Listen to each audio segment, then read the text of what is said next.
Yes, এই অ্যাঙ্গেলটা একদম perfect. এই ছবিটা যখন ফেসবুকে দেব না, মেয়েরা একদম ক্রাশ খাবে। মামা, তুমি এইটা দিয়ে কি করো? দিনে তো 100 বার নিজের ছবি তোলো। ক্র্যাশ কি ভাঙা কাচের মতো শব্দ হয়?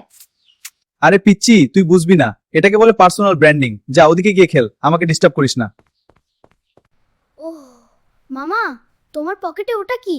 ওই যে লাল রঙের একটা নোট উকি দিচ্ছে। ওটা ওটা তোর দেখা লাগবে না। ওটা দিয়ে আমি কালকে বন্ধুদের সাথে পিৎজা খাবো। তুই তো ছোট মানুষ, তুই ললিপপ খা। আমাকে অন্তত 100 টাকা দাও না মামা, আমি একটা রিমোট কন্ট্রোল গাড়ি কিনবো। 100 টাকা? জানিস কত টাকা এটা? অনেকগুলো চকলেট পাওয়া যায়। যা এখান থেকে, আমার কাছে টাকা নেই, আমি গরিব মানুষ। হ্যালো, ও নানি, শোনো, মামা না পকেটে অনেকগুলো লাল টাকা লুকিয়ে রেখেছে, কিন্তু আমাকে একটা চকলেটও কিনে দিচ্ছে না।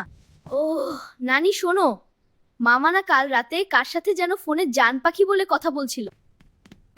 ওরে বাপরে, থাম থাম, কাকে ফোন দিচ্ছি? আম্মাকে? সর্বনাশ করবি তো দেখছি। ফোন রাখ, লক্ষ্মী শোনা আমার। ভুল হয়ে গেছে বাবা, আর কখনো তোকে ছোট ভেবে অবহেলা করবো না। তুই যা চাস তাই দেবো, শুধু আম্মাকে কিছু বলিস না, আর ওই জান পাখির কথা তো ভুলেও না। এমনি এমনি মাফ পাওয়া যাবে না মামা, আমার অনেকগুলো শর্ত আছে। আইসক্রিম দিতে হবে, চিপস দিতে হবে, আর ওই লাল নোটটা কিন্তু আমার চাই। ঠিক আছে বাবা, তুই এই বাড়ির আসল ডন। চল দোকানে চল।